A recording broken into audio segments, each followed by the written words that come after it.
الحمد لله رب العالمين نحمده ونستعينه ونستغفره ونعوذ بالله من شرور انفسنا ومن سيئات اعمالنا من يهده الله فلا مضل له ومن يضلل فلا هادي له واشهد ان لا اله الا الله وحده لا شريك له واشهد ان محمدا عبده ورسوله. السلام عليكم ورحمه الله وبركاته. It was about the day of yesterday, the day of Ashura, the 10th of Muharram. Our Prophet spoke and said ﷺ, that it is a great day. It is a tremendous day, the day of Ashura, the 10th of Muharram. It is the day in which or on which Allah subhanahu wa ta'ala saved and rescued Musa alayhi salam and his people of Israel. And also the same day in which Allah drowned Fir'own and his people and his army. And so he said, it is a day therefore that Musa alayhi salam fasted to thank Allah subhanahu wa ta'ala. And so he said, therefore we're also grateful to Allah and we also fast. And so many of us therefore had the privilege of being able to fast yesterday, the day of Ashura. And the Prophet also reminded us it is the expiation, the forgiveness of a year's sins in the fasting of the day of Ashura. Now if you think about what this means for us as Muslims in a broader context, the great happening of Bani Israel and the great legacy of Prophet Musa alayhi salam, what it means for this ummah of Muhammad sallallahu alayhi wa sallam. And why it was that we also fast, because they fasted. Why it was that we also have to think about these things. Allah in the Quran says subhanahu wa ta'ala, وَلَقَدْ أَرْسَلْنَا مُوسَى بِآيَاتِنَا نَخْرِجْ قَوْمَكَ مِنَ الظُّلُمَاتِ إِلَى النُّورِ وَذَكِّرْهُمْ بِأَيَّامِ اللَّهِ إِنَّ فِي ذَلِكَ لَآيَاتٍ لِكُلِّ صَبَّارٍ شَكُورٍ. A really amazing ayah is ayah. When Allah says subhanahu wa ta'ala, وَلَقَدْ أَرْسَلْنَا مُوسَى, we sent Musa with our signs, our verses, our declaratives, our signs. And with this command, أَنَخْرِجْ قَوْمَكَ مِنَ الظُّلُمَاتِ إِلَى النُّورِ. You, Musa, rescue, save your people, bring them out from the darkness into the light. You notice, of course, in the verse, Allah says, ظُلُمَات as a plural and nur as a singular. Out of the many misguidances, out of the many darknesses, some of them are physical, others are emotional, spiritual. These people, of course, were captivated, they were captured, captives in this bondage, enslaved by Fir'own and his people. That's a physical suffering. That's a physical of the bones, a physical suffering of the limbs and of the body. But there's also one that is in the heart. There is a suffering of the heart, there is a suffering of the nafs. And so Allah is telling you, take your people out from the darknesses into the light. All those plethora, multitude, mixture of evil and misguidance, and bring them into the light of guidance. And then وَذَكِّرْهُمْ بِأَيَّامِ اللَّهِ, and remind them of the days of Allah. Why does Allah tell Musa alayhi salam to remind these people about the days of Allah subhanahu wa ta'ala? What are the days of Allah? Because Allah then says, in that there are signs for every patient and thankful person. So what then are the days of Allah? And why would Musa alayhi salam need to remind his people about that? The days of Allah, Ayyamillah, that Allah is referring to, as our scholars they say, these are the days in which Allah rescued Musa and his people, alayhi salam. The days in which Allah gave Musa and his people books from the heaven. The days in which Allah gave Musa and his people food from the heaven. The days in which Allah made that enslaved population, Bani Israel, the rulers over their land. And Allah gave them relief and ease after hardship. Those are the days of Allah. And then Allah says, indeed, in them are signs for every patient and thankful person. And if you think about the amazing implications, that stem from this ayah in the Quran, and how it affects us. All of us in our lives, we have difficult days. We have days and times of unease. We have days and times of uncertainty. We have days and times we think, what's happening? Sometimes as if, you think there's so many issues, so many problems that you might face yourself individually in life, and you think, where is the escape route? Where is the place of rescue? When is the time going to come of my deliverance? All of us could think like this. And it's true, in fact, every one of us has a situation like that. Have experienced or would experience, or are experiencing. And so Allah therefore is reminding, using this great situation of what happened to Musa alayhi salam. It wasn't one small thing that happened. Allah in the Quran, He says subhanahu wa ta'ala, فَمَا آمَنَ لِمُوسَى إِلَّا ذُرِّيَّةٌ مِّنْ قَوْمِهِ عَلَى خَوْفٍ مِّن فِرْعَوْنَ وَمَلَئِهِمْ أَنْ يَفْتِنَهُمْ. Not many people believed from the Dhurriyyah. Dhurriyyah is like the close company, from the people of Fir'aun. Some they say it means his close company, they say it means from his generation, from his people. Because of khawf, because of fear, that Fir'aun and their great ones would torture them. فَمَا آمَنَ لِمُوسَى. Not many people believed in Musa out of for this reason. From the people he was sent to, because of the fear they had of Fir'aun and his great ones, Fir'aun, Haman, Qarun, the three tyrants of his time. إِنَّ فِرْعَوْنَ لَعَالٍ فِي الْأَرْضِ وَإِنَّهُ لَمِنَ الْمُسْرِفِينَ. Allah says, indeed Fir'aun, he exalted himself on the earth. And indeed Fir'aun was one of those musrifeen. He crossed the limits, went to excesses.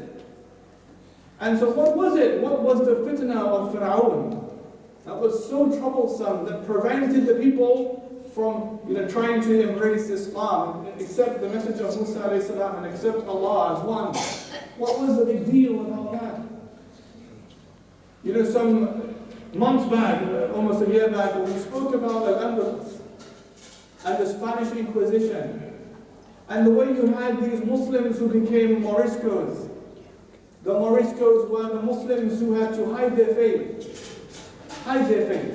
because it was dangerous for them if people knew that they are conversing even in Arabic, or wearing Arabic dresses, or eating with the right hand, or making wudu, or praying salah. Execution. Like what's happening with the Muslims of China in many places. The Uyghur Muslims of China. Persecution in concentration camps. 1 million people. Not like 100, 1 million. Hundreds of thousands suffering like this. What happened in the Spanish Inquisition happens in all times, all places, affecting different people at different times, where they can't do what Allah commanded them to do. And out of fear, they hold back. So when Allah says, فَمَا آمَنَ لِمُوسَى إِلَّا, except a few, not many people accepted Musa alayhi salam from his people in his time, because of fear they had from Fir'aun and their great ones. Then Allah says, indeed Fir'aun was one of those who did wrong. هَلْ أَتَاكَ حَدِيثُ مُوسَى. Allah is saying, has that news reached you? Do you know what happened? Allah is saying about Musa alayhi salam. Do you know about that story, that incident? إِذْ نَادَاهُ رَبُّهُ بِالْوَادِ الْمُقَدَّسِ طُوًى. When his Lord called him,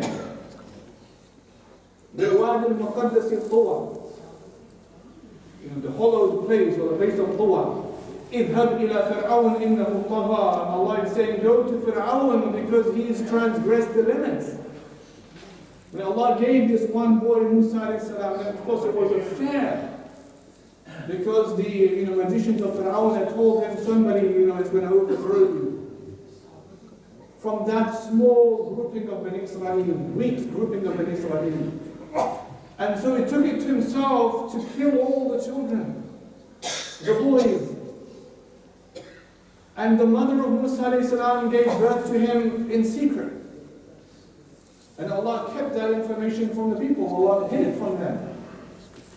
And then she gave birth to him, and you might know the story what happened. And she threw him in the Nile, in the box, and it reaches the palace of Fir'aun, and his wife, Asiya, she picked it up and she said, قُرَّةُ عَيْنٍ لِي وَلَكَ, a source of good news, a delight for my eyes and yours. Maybe he will benefit us. And then he grows up really in the house of Fir'aun, and Allah gave him this message. Now say, go to Fir'aun because he's transgressing. Allah made him a Nabi. So think about the fear of this man, thinking this is the man in some respect, he has raised me a little bit in his own home, but I realize he is a tyrant. Tyrant in killing innocent people. In killing innocent people. And so Allah says, فَقُلْ هَلْ لَكَ إِلَىٰ أَن تَزَكَّى وَأَهْدِيَكَ إِلَىٰ رَبِّكَ فَتَخْشَىٰ. And when you go to Fir'own, say to him, would you like, do you want that your heart, will have recognition of Allah? Do you want to clean yourself? Every person, think about it, every person who is a tyrant is suffering himself, is suffering themselves from a psychopathology, psychopathic behavior. That they call it nihilism, self-indulgence. Every person. Whether it's those who are murdering people on the streets of London or elsewhere, mass murderers, those who are complicit or perpetrators of genocide in our world, Fir'own, are also suffering from something. When Allah tells the story of the two sons of Adam, tells them the story, the news, of the two sons of Adam, one killed the other one. And when he killed the other one, he saw the crow, and the crow was digging the earth because the body was on the earth. And he realized whatever is now on the earth, my dead brother has to be buried. And Allah says he became one of the nadimeen, those who were remorseful and regretful. Whatever is inspiring a person, instilling that sense of rage, vengeance, of murder and killing, that's an illness. It's an illness. It is a disease of the heart. I was watching a documentary, because this week is anti-knife crime week. This is why you'll find the bin in the masjid over there, the amnesty knife bin. For those who have knives, to deposit those knives in that bin. Just carrying a knife, you could end up 4 years in prison without even using the knife. But what is it that people are so easily going to take the knife and stab people and kill people? In the documentary I was watching, there was a boy who was saying, he said, killing somebody for nothing ain't nothing anymore. You know what that means? Killing somebody for nothing, his dialect, killing somebody for nothing don't mean nothing anymore. Means killing somebody for nothing means nothing anymore. As our Prophet said, a time would come where the one who kills will not know why he's killing, and the one who was killed will not know why he's being killed. For nothing. Killing for nothing. And when somebody kills, what's happened? That person hasn't just lost maybe his freedom because he's in prison for so many years or maybe the rest of his life, but he's lost something in his heart. Allah didn't make us to be killers like that. In fact, when Allah made Adam alayhi salam, the angels, they said, تَجْعَلُ فِيهَا, you want to make somebody on earth. وَيُفْسِدُ فِيهَا وَيَسْفِكُ الدِّمَاء, it's going to corrupt the earth, spread blood on the earth, spill blood on the earth. And we glorify you, O Allah. Why would you do that, O Allah? And Allah says, I know what you don't know. Meaning not all of the sons of Adam would have that propensity, would have that liking for killing people, innocent life. It is not a small thing. We're reminded again, of course, because of what else happened on the 10th of Muharram, on the day of Ashura, with the martyrdom of Hussein and Ali. Like later when the people of Kufa, they went to Abdullah ibn Umar. They asked him a question about flies. They asked him a question, is it allowed in Islam to kill flies? And he said, look at the people of Kufa. They asked about killing flies. وَقَدْ قَتَلُوا ابْنَ بِنْتِ Rasulullah. They asked him about killing flies, but they just killed the grandson of the Prophet. Most hyenas of crimes and murder, and the most innocent of people. So we're reminded again about tyranny, in the face of tyranny. And so Allah is saying, this is what He says, I'll say something. He doesn't say go to Fir'own and take the knife from him. Go to Fir'own and, go to Fir'own and speak to his heart, He's saying. Allah is saying, go to Fir'own and speak to his heart. Tell him, I'll guide you to what will bring you have some khushu in your heart. I mean, that's a preventative for you. That will cleanse you. You won't feel the need to go and kill people anymore after that. فَأَرَاهُ الْآيَةَ الْكُبْرَى. And he was shown, Fir'aun was shown this great signs. He knew Musa is doing things that are not just like what the magicians are doing, it's truth from Allah. So Allah says, فَكَذَّبَ وَعَصَىٰ. He disbelieved, he turned away, he denied, he belied, he disbelieved. ثُمَّ أَدْبَرَ يَسْعَىٰ. And then he turned his back in arrogance. فَحَشَرَ فَنَادَى. And this is an interesting verse that Allah is using here. فَحَشَرَ فَنَادَى. He gathered his people and he proclaimed. It's always really interesting to me about when Allah says فَحَشَرَ. Before we've discussed about Sulaiman alayhi salam. وَخُشَّرَ لِسُلَيْمَانَ. Khushara, gathered before Sulaiman was army of humans and jinn and birds. And then, they all arrange and they come to the garden of the ants, and Sulaiman is so careful about the ants. And he makes his dua to Allah, oh Allah, make me grateful to you, really showing his humility and mercy. But this is different. When Fir'aun says, when Allah says that, He says, فَحَشَرَ فَنَادَى. He gathered his people and he proclaimed. What is in the gathering? You see, when I was in school, if there was a fight, you knew the location where the fight would happen. Like behind a particular room or classroom or outside school, there was a place and the fights would happen there. But the fight would never start on time. I remember, it would never start on time. They said right after school, it never meant right after school. And the reason why it never meant right after school is because there couldn't be a fight without the crowd around the fight. And if there was no crowd around the fight would lose the excitement. Not exciting anymore.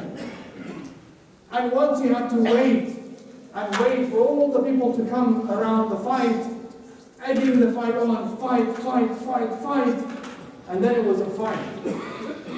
Now looking back in hindsight, it's very terrible and evil and bullying and so many things. But nowadays it's far much worse. Because everybody around the fight has their phones. They call them smartphones. What if the smartphone is in the hand of a dumb person? What if the smartphone is in the hands of a stupid person? Doesn't use a phone only as a phone, but use a phone as a photographer to capture the image of somebody else's suffering. There's been people who are about to commit suicide. There was one, in fact, not too far from us. He jumped off a car park. Was about to jump. And a crowd had emerged at the floor, on the ground. Of all these people with their phones recording him. And they're saying to him, jump.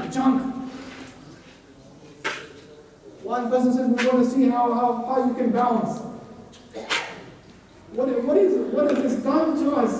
Don't think, therefore, the Quran is speaking only about the people, thousands of years before it is speaking to us.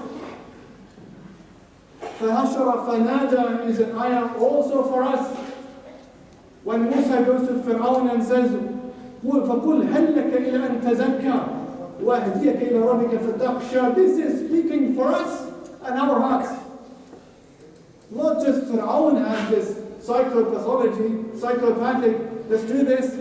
We're all could be victims of that. And all of us need that purification of the heart. All of us need that. And to see the dangers of the gathering, the spectacle of suffering. فَحَشَرَ فَنَادَى. The crowd had come, فَقَالَ, and he said, أَنَا رَبُّكُمُ الْأَعْلَى. I'm your Lord the Most High. You see, Fir'aun could never say that if it's only him and his best buddy in the room with him. or only him and his family. It would have no impact. If Fir'own says, I'm your Lord the Most High, with a few people there, no impact. To make the impact statement, you have to have the crowd. You have to have the spectacle and the witnessing. This is why you'll find every single day people, will just report the crimes, the sufferings, upload it on YouTube, Facebook, Instagram to see how many likes you have, how many likes you get, to see somebody else being beaten up, somebody else in pain, somebody else being murdered. There was a poor person, who was a homeless person. He was sleeping at the bus stop. And his person's friend, he has the camera. Another person goes, takes petrol, spills it on him, and sets the poor man on fire. And the person is reporting it. I mean, it's something in the heart.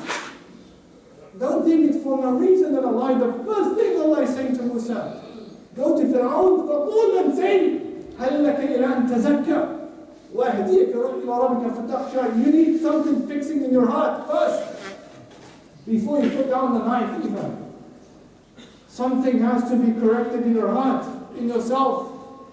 Lose sight of yourself and focus on Allah. Lose sight of yourself and make the focus on Allah subhanahu wa ta'ala.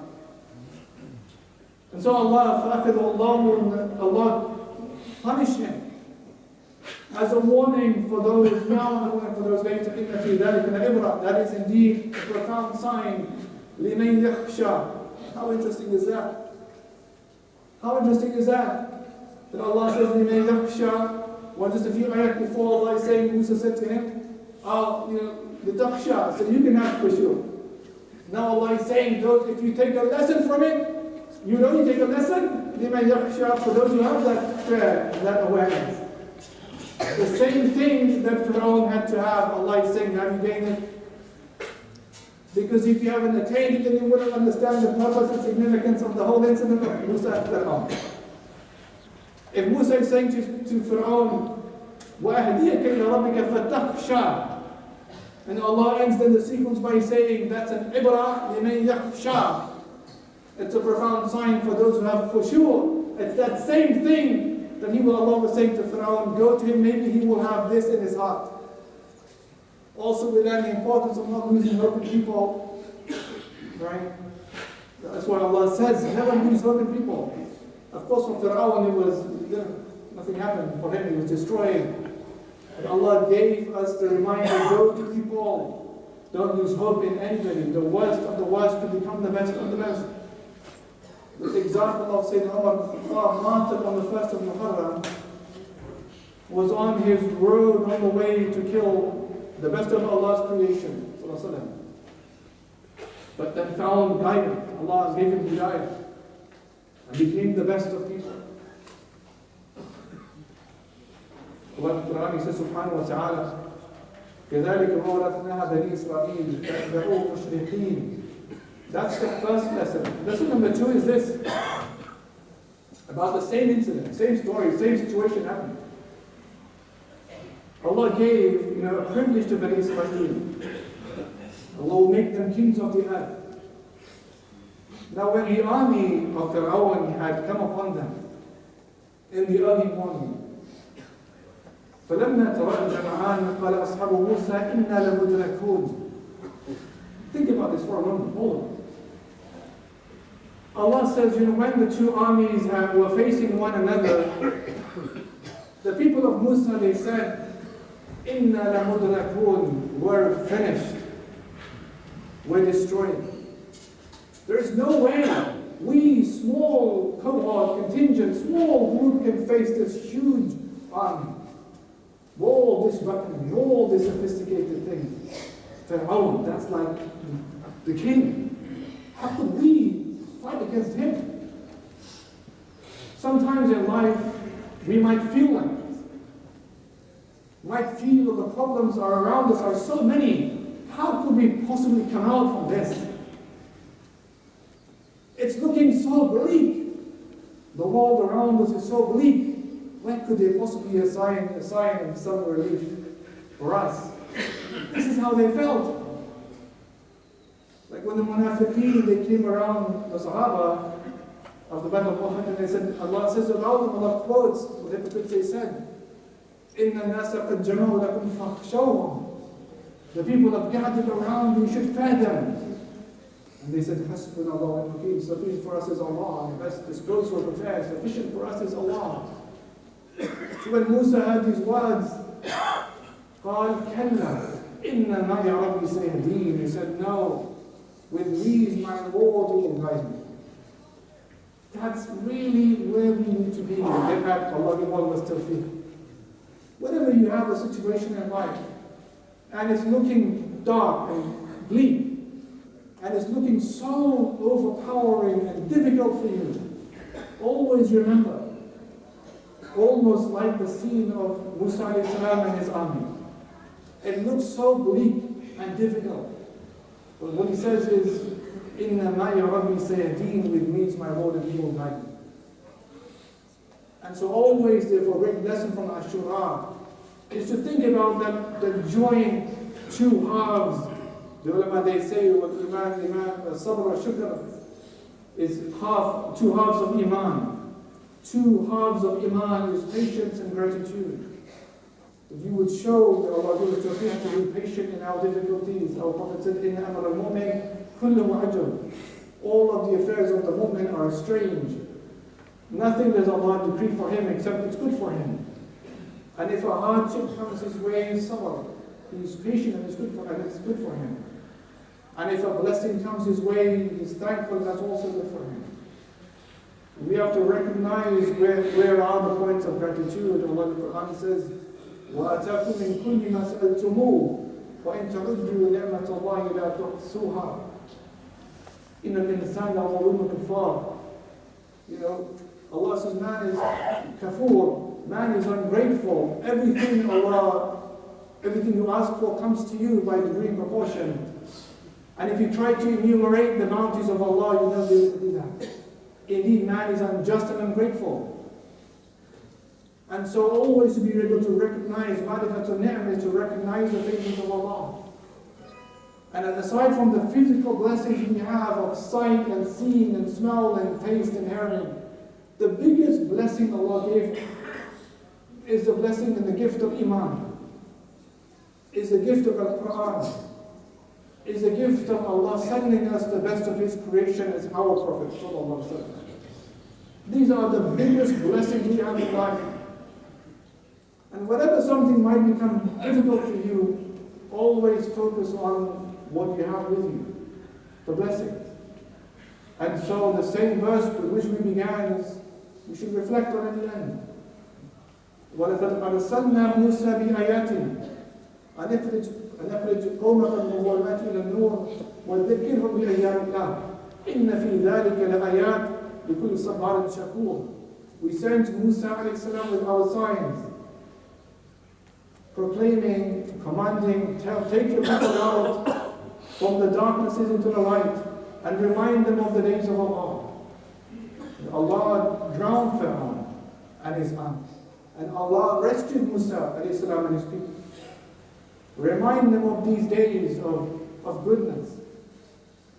The ulama, they say that the days in which Sahaba, they understood this in their time, was at the days of Badr, was a day from the days of Allah. Days of victory and success are days from the days of Allah. And we should remind each other of these days of Allah. So we should never lose hope in Allah. Indeed, in that are signs for every patient and thankful person. Musa alayhi salam, Allah says, وَقَالَ مُوسَى لَكُمْ اسْتَعِينُوا بِاللَّهِ وَاصْبِرُوا. Musa said to his people, اسْتَعِينُوا بِاللَّهِ. Seek help from Allah. وَاصْبِرُوا, and be patient. The earth is for Allah. It's Allah's earth, and Allah allows it to inherit those who He wills. And the best end is for the muttaqeen. So always place your trust in Allah and be patient. And for all of those, who have, we of course as parents have to be so eager